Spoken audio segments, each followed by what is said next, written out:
Well यहाँ पर मैं लेकर आई हूँ आपके लिए बिल्कुल वन शॉट में हर चैप्टर का रिवीजन पैकेज।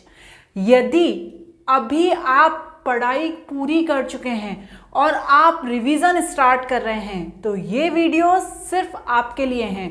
बोर्ड एग्जाम बहुत ही ज़्यादा नियर हैं तो हमें स्टार्ट कर देना चाहिए रिवीजन, पर सिलेबस है बहुत सारा। कैसे करेंगे रिवीजन? हर चैप्टर का रिवीजन सिर्फ एक वीडियो से मैं आपके लिए लेकर आई हूं वन शॉट रिवीजन, जिसमें हर चैप्टर के सभी कॉन्सेप्ट को मैं एक वीडियो में आपको समझा दूंगी, जिससे आपका पूरा रिवीजन बिल्कुल आसानी से हो जाएगा। तो हम यहां पर स्टार्ट करने वाले हैं अकाउंटिंग फॉर पार्टनरशिप फर्म, जो अकाउंट्स का एक पहला चैप्टर है। उसका रिवीजन पूरे इस वीडियो में मैं आपको इस चैप्टर के सभी कॉन्सेप्ट थोड़े से ब्रीफ में समझा दूंगी, जिससे आपका रिवीजन हो जाएगा और आप अपने कॉन्सेप्ट को रिकेप कर लेंगे। तो बिना देरी किए स्टार्ट करते हैं क्या हमारा वीडियो। और यदि आप मेरे वीडियोस को पसंद कर रहे हैं तो मेरे चैनल को सब्सक्राइब ज़रूर करना, अपने फ्रेंड्स के साथ भी ज़रूर शेयर करना, और यदि कोई डाउट हो तो कमेंट बॉक्स में पूछ लेना। तो स्टार्ट करते हैं। तो यहाँ पर मैंने क्या लिखा हुआ है, accounting for partnership firm, fundamentals के meaning and definition of partnership firm. तो देखिए, पार्टनरशिप फर्म क्या होती है?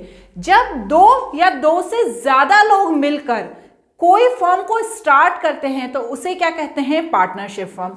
एक फर्म हमने पढ़ी थी सोल प्रोप्राइटर फर्म, जिसमें सिर्फ एक ही व्यक्ति फर्म को स्टार्ट करता है, सारे डिसीजन वही लेता है, सभी कामकाज वही देखता है और सारी रिस्पॉन्सिबिलिटीज उसकी ही होती है। लेकिन पार्टनरशिप फर्म में क्या होता है? दो या दो से ज्यादा लोग बिजनेस करते हैं और दो या दो से ज्यादा लोग उससे रिलेटेड सारे डिसीजन लेते हैं। तो देखिए यहाँ पर क्या लिखा हुआ है। सबसे पहले, partnership is the relationship between person who has agreed to share profit of the business carried on by all or any of them acting of all. जैसे 5 पार्टनर मिलकर पार्टनरशिप फर्म को स्टार्ट कर रहे हैं, लेकिन उसमें से सिर्फ 2 ही एक्टिव पार्टनर है, बाकी 3 एक्टिव नहीं है। उन्होंने सारी रिस्पॉन्सिबिलिटी उन 2 पार्टनर्स को दे दी है, तो भी वो पार्टनरशिप फर्म का हिस्सा कहलाएंगे, क्योंकि वो उसमें इन्वॉल्व हैं, लेकिन वो काम नहीं कर रहे हैं। तो वही इस डेफिनेशन में बताया गया है कि ये 2 या 2 से ज्यादा लोगों के बीच रिलेशनशिप बनाता है। इससे चाहे फर्म को प्रॉफिट हो चाहे लॉस हो, कुछ भी हो, वो दोनों पार्टनर्स को मिलकर या 2 से ज्यादा पार्टनर्स को मिलकर आपस में वहन करना पड़ता है। अब ये क्यों जरूरी है? Essential feature and characteristics of partnership firm, 2 और more person, there must be at least 2 person. Partnership firm कब कहलाएगी? जब इसमें कम से कम 2 लोग हों, ठीक है ना, तभी पार्टनरशिप। ज्यादा से ज्यादा कितने हो सकते हैं? तो कंपनी एक्ट 2013 के अकॉर्डिंग, ये हाईलाइटेड पोर्शन है, कंपनी एक्ट 2013 के मुताबिक कम से कम 100 लोग पार्टनरशिप फर्म में हो सकते हैं। लेकिन फिर क्या हुआ? 2014 में एक एक्ट आया जिसके अकॉर्डिंग जिसमें कंपनी रूल्स थे, जिसमें क्या थे? कंपनी रूल्स थे, और उसमें ये बताया गया कि सिर्फ 50 लोग ही होना चाहिए किसी भी पार्टनरशिप फर्म में। तो अब ये रूल को फॉलो किया जाता है कि किसी भी पार्टनरशिप फर्म में कम से कम 50 लोग, मतलब कम से कम 2 लोग और ज्यादा से ज्यादा 50 लोग हो सकते हैं। क्या माइनर पार्टनर हो सकता है? हाँ, माइनर पार्टनर हो सकता है, लेकिन वो सिर्फ प्रॉफिट लेगा। यदि लॉस होगा तो वो नहीं चुकाएगा। बड़े फायदे हैं उसके, तो ठीक है ना। अब आगे क्या कह रहा है ये सेकंड पॉइंट में? एग्रीमेंट। पार्टनरशिप डीड जब बनती है तो एक तरह का वो एग्रीमेंट होता है, ठीक है। ये एग्रीमेंट ओरल भी हो सकता है, रिटर्न भी हो सकता है, लेकिन अधिकतर ये होता है कि जो एग्रीमेंट होता है वो रिटर्न ही होता है, उसमें सारी चीजें लिखित में होती हैं, ठीक है ना। नेक्स्ट क्या होता है? बिजनेस। ये पार्टनरशिप फर्म कब बनाई जाती है? जब किसी तरह का कोई बिजनेस स्टार्ट किया जाता है। उसके बाद क्या है? Profit sharing. अब यहाँ पर जो प्रॉफिट शेयरिंग होती है वो जो एग्रीमेंट तैयार हुआ है उसके आधार पर होती है कि भैया कितना प्रॉफिट शेयर करेंगे पार्टनर्स। यदि लॉस होता है तो कौन सा पार्टनर कितना लॉस वहन करेगा।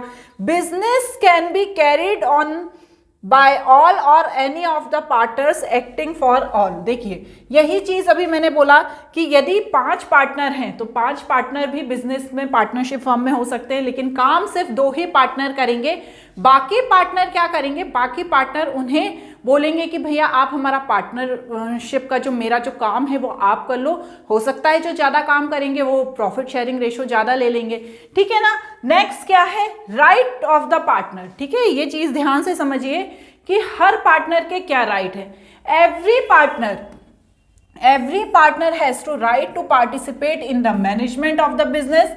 Every partner has to right to consult about the business matter. मतलब सभी पार्टनर्स मिलकर किसी भी तरह का कोई डिसीजन लेंगे, किसी भी तरह का कोई निर्णय लेंगे। अकेला एक पार्टनर ये काम नहीं कर सकता, ठीक है।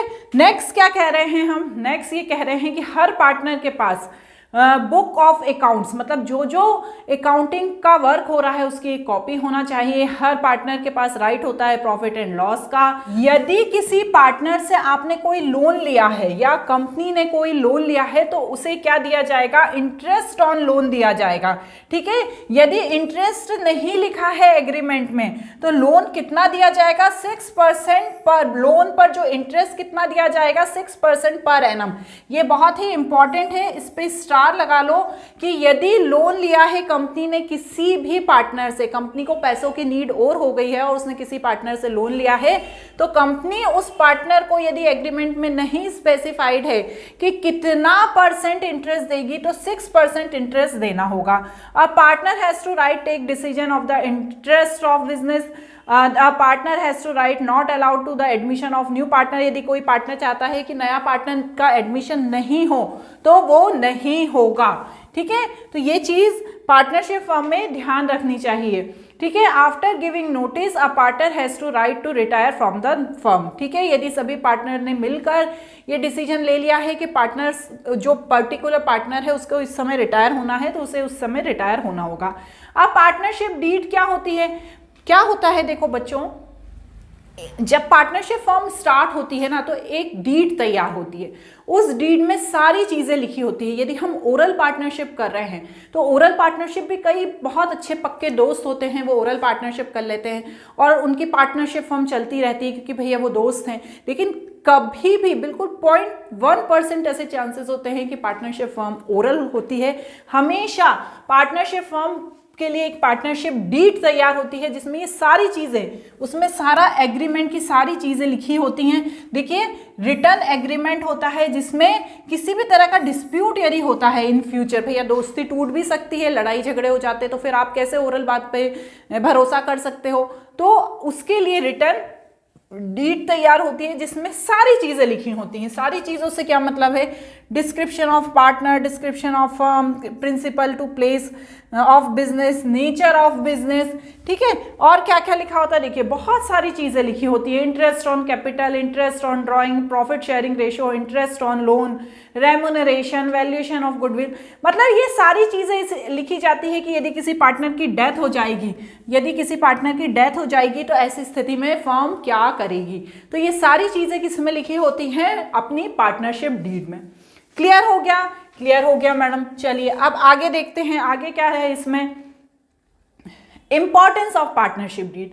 तो इंपॉर्टेंस इसके ये है कि एक लीगल डॉक्यूमेंट होता है। क्या होता है, ये एक लीगल डॉक्यूमेंट होता है कि यदि किसी तरह का कोई डिस्प्यूट होता है तो हम पार्टनरशिप डीड दिखा सकते हैं कि ये लिखा हुआ है और उसी को मान्य किया जाएगा। तो वही चीज़ इसमें बताई गई है कि इसे गवर्नमेंट मानती है। इसमें डिस्प्यूट होता है तो सेटलमेंट के लिए काम आता है।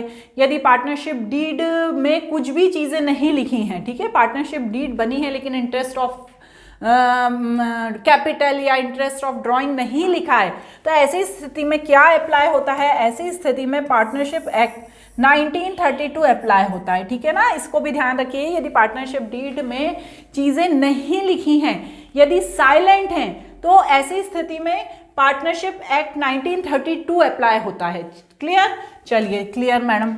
अब क्या पार्टनरशिप डीड की जरूरत है, हाँ क्यों नहीं है, मैंने बताया पार्टनरशिप डीड के बिना तो फिर डिस्प्यूट हो जाएगा आगे। अब provision affecting accounting treatment of the absence of partnership deed. यदि पार्टनरशिप डीड नहीं बनी है, मैंने आपको बताया यदि दोस्त हैं दो, आपस में उनने सेटल कर लिया कि नहीं हम दोनों मिलकर बिजनेस करेंगे, यदि पार्टनरशिप डीड नहीं बनाई है और आगे डिस्प्यूट हो जाता है कुछ, तो ऐसी स्थिति में क्या अप्लाई होगा, पार्टनरशिप एक्ट 1932 अप्लाई होगा, जिसमें प्रॉफिट एंड लॉस का कैसे शेयर करेंगे, इक्वली शेयर करेंगे। ठीक है, इसे ध्यान रखिएगा, कैसे शेयर करेंगे, इक्वली शेयर करेंगे। इंटरेस्ट ऑन कैपिटल, क्योंकि सभी पार्टनर्स कैपिटल लगाते हैं तो उनको इंटरेस्ट मिलता है, तो इंटरेस्ट ऑन कैपिटल नहीं पेड होगा पार्टनर्स में, नॉट पेड। यदि नहीं लिखा है कुछ भी पार्टनरशिप डीड में तो इंटरेस्ट ऑन कैपिटल नहीं पेड होगा। उसके बाद क्या है, इंटरेस्ट ऑन ड्राइंग भी नहीं पेड होगी। ठीक है ना, यदि नहीं लिखा है तो interest on drawing is not charge. उसके बाद इंटरेस्ट ऑन एडवांस लोन, तो लोन जो है, ठीक है, यदि पार्टनर से फर्म ने किसी तरह का कोई लोन लिया है तो 6% पर एनम के हिसाब से उसे इंटरेस्ट देना पड़ेगा। Remuneration of partner is not paid. Admission of partner, जब तक सभी पार्टनर्स एग्री नहीं है कोई भी नया पार्टनर एंटर नहीं हो सकता। क्लियर हो गई ये बात। अब आगे क्या कह रहे हैं, जब सोल प्रोप्राइटर के लिए प्रॉफिट का डिस्ट्रीब्यूशन होता है तो क्या तैयार होता है, प्रॉफिट एंड लॉस अकाउंट। लेकिन यहाँ पर ऐसा नहीं होता क्योंकि ये एक पार्टनरशिप फर्म है, तो यहाँ पर P&L एप्रोप्रिएशन अकाउंट प्रिपेयर होता है। क्या नाम होता है,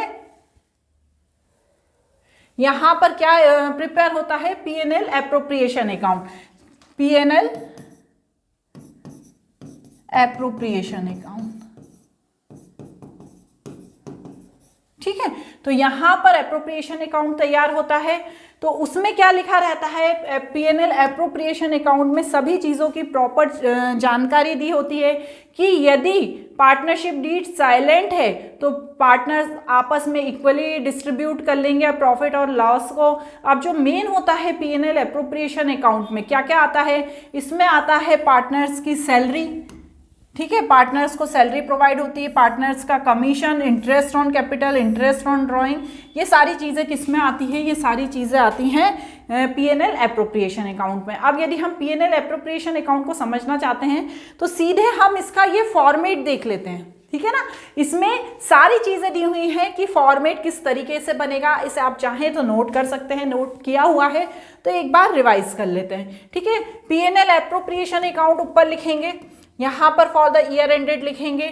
उसके बाद यदि कोई नेट लॉस है किसका, P&L अकाउंट का, तो उसे डेबिट साइड लिखेंगे, और कोई प्रॉफिट है तो उसे क्रेडिट साइड लिखेंगे। Interest on capital, interest on capital जैसे ए और बी दो पार्टनर हैं तो दोनों का इंटरेस्ट ऑन कैपिटल यहाँ कैलकुलेट करके लिखेंगे। इंटरेस्ट ऑन ड्राइंग हमेशा क्रेडिट में आता है तो उसे क्रेडिट में कैलकुलेट करके लिख देंगे। फिर क्या लिखेंगे, देखिए फिर लिखेंगे हम पार्टनर की सैलरी, पार्टनर का कमीशन, कोई रिजर्व है ये सब कहाँ डेबिट में आएगा, और क्रेडिट और डेबिट, डेबिट में प्रॉफिट निकलता है तो प्रॉफिट आ जाएगा और लॉस निकलता है तो वो क्रेडिट में आ जाएगा जब हम दोनों का टोटल करेंगे।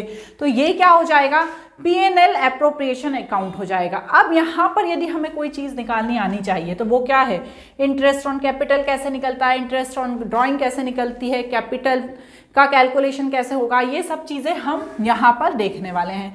तो चलिए आगे क्या है, इसमें फीचर्स क्या हैं, तो ये तो आप पढ़ ही लेना बच्चों, ये फीचर्स होते हैं। Difference between profit and loss account and profit and loss appropriation account, यहाँ पर ये सारी इंफॉर्मेशन दी हुई है कि किस तरह से क्या अंतर है दोनों में। ठीक है, कैसे प्रिपरेशन होता है, क्या ऑब्जेक्टिव होते हैं, नेचर ऑफ आइटम क्या है, ये सारी चीज़ें आपकी बुक में भी हैं, आप देखकर इसे पढ़ सकते हैं। ठीक है, अब इसमें जो मेन चीज़ है, स्पेशल जो एस्पेक्ट हैं पार्टनरशिप फर्म के, ये मेन है। अकाउंटिंग फॉर पार्टनरशिप फर्म में यदि कोई चीज़ इंपॉर्टेंस रखती है तो वो क्या रखती है, वो इसके ये जो स्पेशल एस्पेक्ट हैं। अब ऐसे कौन से स्पेशल एस्पेक्ट हैं, तो सबसे पहला है पार्टनर्स कैपिटल अकाउंट, ये P&L एप्रोप्रिएशन अकाउंट में आता है।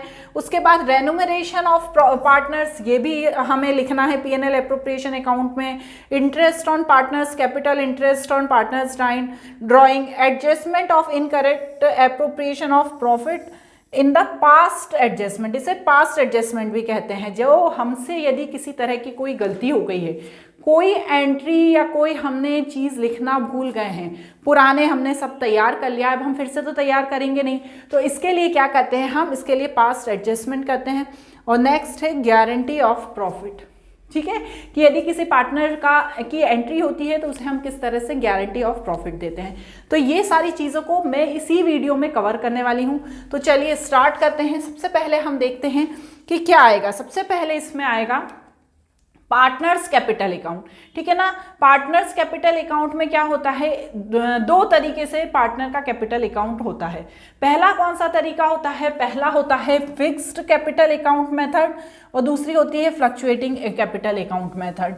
अब फिक्स कैपिटल अकाउंट मेथड में क्या होता है, ध्यान से देखिए, जो ये पार्टनर होता है यहाँ पर जो पार्टनर है उसका एक अलग से कैपिटल अकाउंट तैयार किया जाता है। ठीक है ना, उसमें सिर्फ उसकी कैपिटल की इंफॉर्मेशन लिखी जाती है। यदि वो किसी तरह का कोई कैपिटल एडिशनल कैपिटल यदि कोई वो इंट्रोड्यूस करता है या कोई विड्रॉ करता है तो उसकी इंफॉर्मेशन सिर्फ वो अलग से जो कैपिटल अकाउंट बनाया गया है उसमें ही लिखी जाएगी। तो फिक्स कैपिटल अकाउंट होता है। अब इसमें कैसे अकाउंट होते हैं, दो अकाउंट होते हैं। एक कौन सा होता है, एक कैपिटल अकाउंट होता है। कौन सा अकाउंट होता है बच्चों, एक बनता है कैपिटल अकाउंट और एक बनता है करंट अकाउंट। अब इसका भी मैं आपको सीधे फॉर्मेट दिखा देती हूँ, उसी वो फॉर्मेट की ही बातें लिखी हुई हैं इसमें। तो कैपिटल अकाउंट में क्या होता है, ठीक है ना, ये अब आप बोलेंगे मैडम ये आप क्या छोड़ रहे हो, ये छोड़ कुछ भी नहीं रही हूं मैं, यही बता रहे हैं कि इसमें डेबिटेड कौन सा होगा, current account of each partner is debited by the amount. Debit क्या होगा करंट अकाउंट में और क्रेडिट क्या होगा ये बताया गया है। तो हम इसके यहाँ फॉर्मेट में ही देख लेते हैं कि देखिए कैपिटल अकाउंट बनाने की दो मेथड हैं। पहली है फिक्स्ड कैपिटल अकाउंट, दूसरी है fluctuating capital account. Fix capital account में दो अकाउंट बनते हैं, partners capital account and partners current account. Partners capital account में क्या होता है, सिर्फ पार्टनर ने जो कैपिटल इंट्रोड्यूस की है या विड्रॉ की है उसी की इंफॉर्मेशन लिखी जाती है। तो यहाँ पर देखिए क्या लिखा है, ऐसे जैसे सपोज ये तीन है एक्स वाई जेड, तीन पार्टनर हैं। ठीक है, इनका अलग अलग भी बना सकते हैं, मैंने यहाँ साथ में बना दिया। यदि ये किसी तरह की कैश है तो उसे यहाँ पे लिख देंगे जब उसने पैसा निकालता है वो।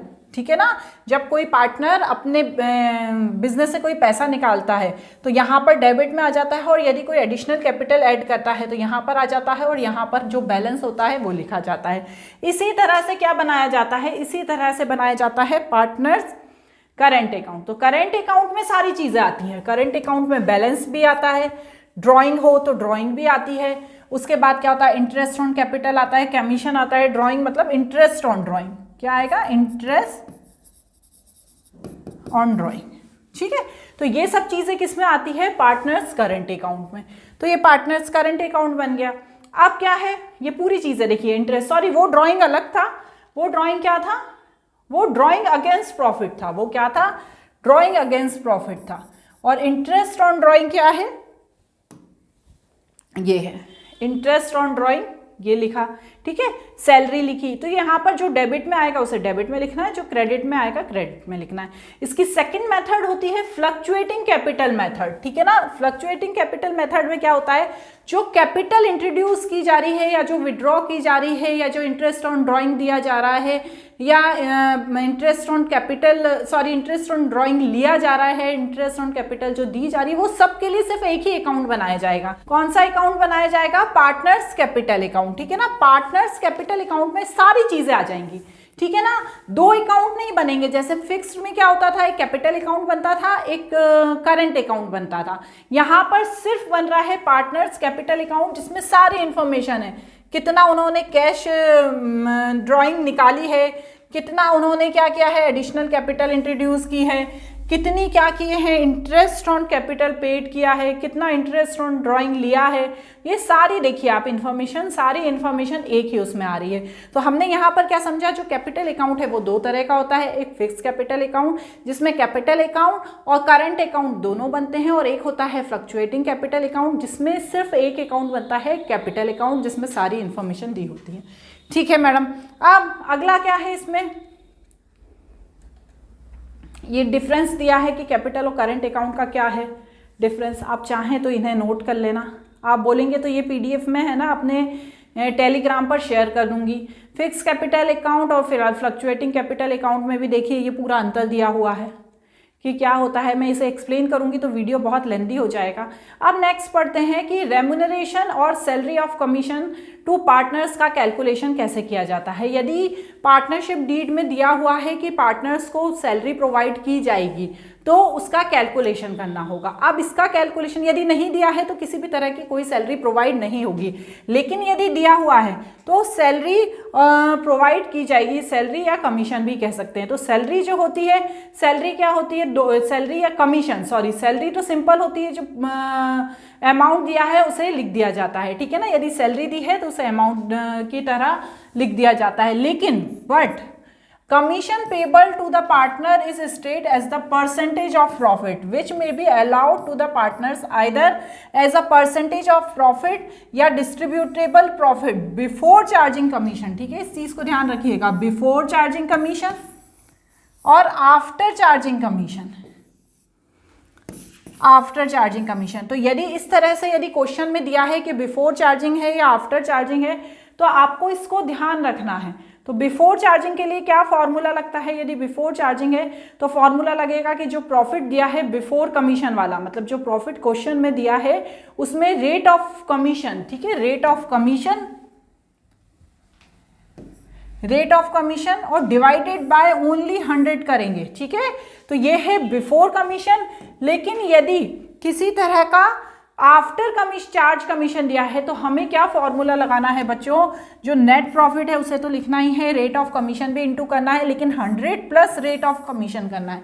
इस चीज को बिल्कुल गांठ बांध लेना है कि जो आफ्टर है, आफ्टर कमीशन यदि क्वेश्चन में लिखा है तो मुझे डिवाइड में 100 प्लस रेट ऑफ कमीशन करना है, ठीक है। इस चीज को भूलना नहीं है, यदि भूल गए तो आपका आंसर गलत आएगा, ठीक है। तो यहाँ पर जो मेन जो रेम्यूनरेशन या सैलरी का है तो सैलरी तो डायरेक्ट आ जाएगी, लेकिन जो कमीशन है वो परसेंट में निकलेगा, और परसेंट में कैसे निकलेगा, बिफोर एंड आफ्टर। क्लियर हो गई ये चीज। तो बिफोर में क्या करेंगे हम, बिफोर में हमें क्या करना है, सिर्फ डिवाइड करना है 100 से, और आफ्टर में क्या करना है 100 प्लस रेट ऑफ कमीशन से, ठीक है। अब अकाउंटिंग ट्रीटमेंट क्या होता है, जनरल एंट्री लिखी है जिसे आपको सिर्फ समझना है, हम उसको देख के लिख ही सकते हैं। पार्टनर सैलरी या commission account debit to partners current account या कैपिटल अकाउंट, फिर क्लोज करने की उसकी अपोजिट एंट्री हो जाती है। क्लियर। अब है नेक्स्ट जो है वो थर्ड है इंटरेस्ट ऑन पार्टनर्स कैपिटल। देखो जब कोई पार्टनर कैपिटल लगाता है उसके बिजनेस में, बिजनेस तो उसी का है, लेकिन हमने शुरू से पढ़ा है कि पार्टनरशिप फर्म अलग होती है और पार्टनर्स अलग होते हैं। तो जब पार्टनर्स ने पैसा लगाया है किसी अपनी फर्म में तो भैया वो रिटर्न थोड़ा बहुत तो इंटरेस्ट चाहता है ना। तो यहाँ पर क्या होता है ना, कंपनी या अपनी जो बिजनेस है वो क्या करती है, पार्टनर्स को क्या करती है, इंटरेस्ट पेड करती है। या तो इंटरेस्ट लिखा होता है पार्टनरशिप डीड में कि 5% 10% इंटरेस्ट पेड करेगी, लेकिन यदि नहीं लिखा है तो किसी भी तरह का कोई इंटरेस्ट पेड नहीं करना है। तो आपको क्वेश्चन में भी यही चीज़ ध्यान रखनी है, ठीक है ना। तो अब जो इंटरेस्ट ऑन कैपिटल है, ठीक है, हमेशा ध्यान रखिएगा कि यदि उसने किसी तरह की कोई एडिशनल कैपिटल इंट्रोड्यूस कर दी है या कोई कैपिटल विड्रॉ कर ली है बीच में, तो इंटरेस्ट ऑन कैपिटल कब पेड किया जाएगा, ईयर एंडिंग में, ठीक है। यदि स्टार्टिंग में उसने जो ओपनिंग कैपिटल लगाई है उसके बाद यदि उसने क्या किया है, कोई एडिशनल कैपिटल इंट्रोड्यूस कर दी है या कोई कैपिटल विड्रॉ कर दी है तो उसको हमें अलग करना पड़ेगा, क्योंकि इंटरेस्ट ऑन कैपिटल का कैलकुलेशन हमेशा हमेशा हमेशा किस पे होता है, ओपनिंग कैपिटल पे होता है। तो अब यहाँ पर फिर आप ओपनिंग कैपिटल कैसे निकालेंगे। अब ओपनिंग कैपिटल निकालने के लिए आपको क्या करना होगा, देखिए वही चीज़ लिखी है, वही चीज़ लिखा है, ये सारी वही बातें लिखी हैं। ये जनरल एंट्री लिखी है, किस तरह की जनरल एंट्री होगी, ये क्लोजर होगा, ठीक है। तो आप जनरल एंट्री देख लीजिएगा। अब ओपनिंग कैपिटल कैसे निकालते हैं, ओपनिंग कैपिटल निकालने के लिए हमें क्या करना है, जब कैपिटल यदि फिक्स्ड दी है और या कैपिटल फ्लक्चुएटिंग में दी है, ठीक है ना, the when capital is fluctuated या कैपिटल इज फिक्स्ड। तो फिक्स्ड में क्या करेंगे, हम जो आखिरी की कैपिटल है, ठीक है, capital at the end of the year, हमें पता रहेगा आखिरी में हमारे पास कैपिटल कितनी है, उसमें हमने जो विड्रॉ कैपिटल की थी उसे हम क्या करेंगे बच्चों, ऐड करेंगे, और जो एडिशनल कैपिटल इंट्रोड्यूस करी थी उसे लेस करेंगे, तो हमें क्या मिल जाएगी, capital of the beginning of the year. तो ये चीज़ आपको बहुत अच्छे से आना चाहिए कि जो इंटरेस्ट ऑन कैपिटल है उसका कैलकुलेशन हमेशा ओपनिंग कैपिटल पर किया जाता है। यदि वो कैपिटल फिक्स्ड होती है तो हमें ये वाली इस तरीके से ओपनिंग कैपिटल निकालनी है, लेकिन यदि कैपिटल फ्लक्चुएटिंग है, ठीक है, यदि कैपिटल फ्लक्चुएटिंग है तो हमें क्या करना है, हमें यहाँ पर जो एंड ऑफ द ईयर में दी हुई है कैपिटल उसमें से क्या करना है, जो विड्रॉ कैपिटल है उससे ऐड करना है।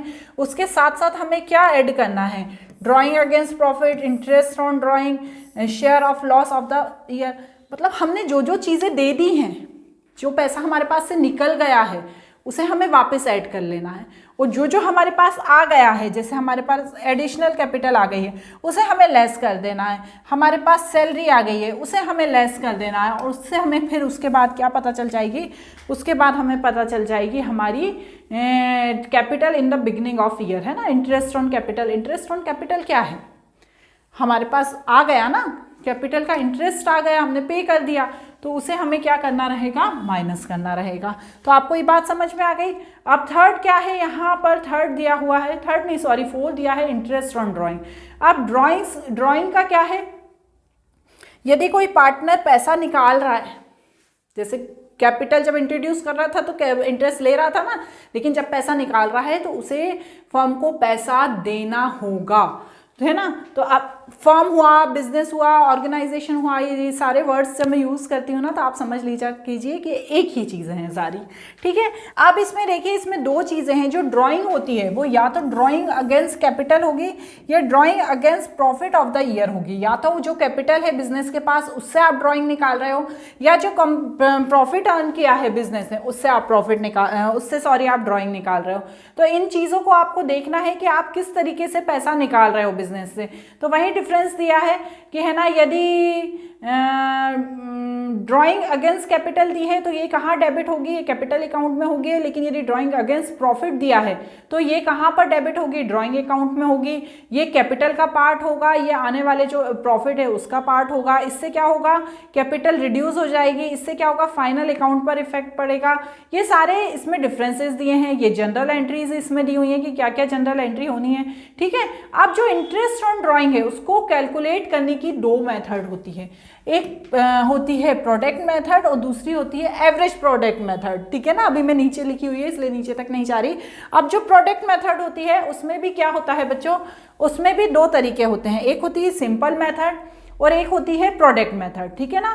प्रोडक्ट मेथड के अंदर दो मेथड होती है, एक सिंपल मेथड और एक होती है प्रोडक्ट मेथड। अब ये दोनों मेथड से कैलकुलेशन कैसे किया जाता है हम उसे डायरेक्ट देख लेते हैं कि देखिए, calculation the interest on drawing bye simple method and product method. एक क्वेश्चन ही ले लिया है, इसमें यहाँ पर लिखा है कि जो इंटरेस्ट ऑन ड्राइंग है वो 15% पर एनम के हिसाब से दिया जाएगा, ठीक है ना, सॉरी लिया जाएगा 31 मार्च 2022 को, है ना, उसने विड्रॉ किया है तक, उसने जो उसका फाइनेंशियल ईयर है वो है, ठीक है। तो अब यहाँ पर ये क्वेश्चन दिया है, ध्यान से देख लो। ये इसमें दी हुई है 1 मई की, 1 अगस्त की, 30 सितंबर, 31 जनवरी, 31 मार्च की सारी डेट दी हुई हैं। अब हमने कैसे कैलकुलेशन करना है सिंपल मेथड में, ठीक है ना। देखो ये 1 मार्च है, ये 1 मार्च है, ठीक है। अमाउंट है 2000 और 11 मंथ हो रहे हैं मार्च से लेके 31 मार्च 2022 तक। 1 मार्च 21 से लेके 2022 तक 11 हो रहे हैं। तो अब मैंने यहाँ 275 कैसे निकाला, तो देखिए इसको 275 को निकालने का बहुत सिंपल तरीका है। 2000 इंटू 15% था तो 15/100 इंटू 11 मंथ का था तो 11/12 275 आ गया। इसी तरह से ये वाला मैंने 5000 का 8 मंथ का, 2000 का 6 मंथ का, 6000 का 2 मंथ का और 2000 का 0 मंथ का निकाला। तो मेरा इंटरेस्ट कितना निकल गया, यहाँ पर मेरा निकल गया इंटरेस्ट 1075। ये कौन सी मेथड हो गई बच्चों, ये हो गई हमारी सिंपल मेथड। नेक्स्ट क्या है, नेक्स्ट है हमारी कौन सी method, product method. Product method में क्या करते हैं, आप डायरेक्ट कैलकुलेट कर लेते हैं, ठीक है ना। 2000 का इंटू 11 में किया 22,000 आ गया, 5000 का 8 में किया, यहाँ पर 86,000 आ गया। फिर क्या करा हमने, 86,000 का 15% निकाला, ठीक है ना। क्या निकाला हमने, 80,000 का 15% निकाला तो 15 डिवाइडेड बाय 100, 1 को इंटू करेंगे, हर मंथ का देखना है, तो वो आ गया 1075, ठीक है। ये दोनों मेथड दी हुई हैं, क्लियर। चलिए अब आगे देखते हैं, आगे क्या है इसमें। ये मैंने बताया था। Average product method, second method कौन सी होती है, एवरेज प्रोडक्ट मेथड होती है। इसमें ये फॉर्मूला लगाते हैं, कौन सा, इंटरेस्ट ऑन ड्राइंग का, total drawing into rate of interest into average period, divide करते हैं 100 इंटू 12 से। तो ये फॉर्मूला लगा के हम क्या करते हैं, वो निकाल लेते हैं, क्या, इंटरेस्ट ऑन ड्राइंग। अब एवरेज पीरियड निकालने का देखो बच्चों, वैसे तो इसमें बहुत सारी चीज़ें लिखी हुई हैं, सिचुएशंस बताई गई हैं, लेकिन आपको करते करते ये आ जाएगा कि यदि कोई भी पार्टनर बिगिनिंग में निकाल रहा है, हर मंथ के बिगिनिंग में निकाल रहा है, तो 6.5%, 6.5% क्या करेंगे, इंटरेस्ट चार्ज किया जाएगा। ठीक है, 6.5 मंथ के हिसाब से लिया जाएगा। यदि वो मिड में निकाल रहा है, सेकंड सिचुएशन देखो, यदि वो क्या कर रहा है, यदि वो एंड में निकाल रहा है, तो एंड वाली स्थिति में क्या होगा, 5.5। ठीक है, इसमें क्या था, ऊपर क्या था 6.5, इसमें है 5.5, इस तरीके से निकालेंगे। देखिए इसमें क्या था, ये ध्यान रखिएगा, यदि स्टार्टिंग में निकाल रहा है तो क्या निकालेंगे हम, 6.5। ठीक है, क्या निकालेंगे, 6.5। यदि मिड एंड में निकाल रहा है तो हम क्या लिखेंगे, 5.5। और यदि मिड में निकाल रहा है, ठीक है ना, यदि वो हर मंथ के मिड में निकाल रहा है, तो मैं क्या लिखूंगी यहाँ पर, 6 मंथ के हिसाब से चार्ज होगा। ठीक है ना, कितना, 6 मंथ के हिसाब से। एवरेज पीरियड क्या मान लेंगे हम, 6 मंथ। ठीक है, ध्यान रखिएगा ये चीज़। चलिए अब आगे देखते हैं हम, आगे क्या हो रही है बात, पास्ट एडजस्टमेंट। यदि किसी तरह का कोई एंट्री छूट गई है, पहले करने से कोई एंट्री छूट गई है, तो ऐसी स्थिति में क्या हम पूरा फिर से करेंगे, नहीं, हम क्या करेंगे, जो एंट्री हमारी छूट गई है उसका हम पास्ट एडजस्टमेंट कर देंगे।